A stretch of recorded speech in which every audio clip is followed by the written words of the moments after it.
আজকে সন্ধ্যার সময় একটা দুর্দান্ত খবর। হঠাৎ এই রাস্তা দিয়ে আর কি ডোনাল্ড ট্রাম্প দৌড়ে যাইতেছিল এই 2 বোতল তেল নিয়ে।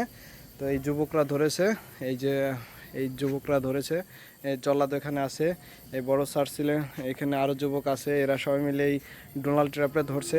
এই যে 2 বোতল তেল চুরি করে নিয়ে যাইতেছিল, তো ওরা ধরছে, ওরা এখন ফাঁসির কার্যকর শুরু করবে। ওরা ওদের আদালতে নাকি ওর শাস্তি হয়েছে, ওরে ফাঁসি দিবে।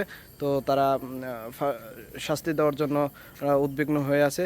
এখনই ফাঁসির কার্যক্রম শুরু হবে, মনে হয় শীঘ্রই শুরু হবে, রাত 9টায় শুরু হয়ে যাবে।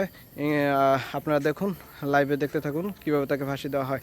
রেডি, 1 2 3। এই ফাঁসির কার্যক্রম শেষ হয়ে গেল। এখনই দেখেন এই অবস্থা, এই ট্রাম্পের ফাঁসি হয়ে গেল। আমাদের বাংলাদেশি যে তেলগুলা, অকটেন আর পেট্রোল, এই দুটো আমরা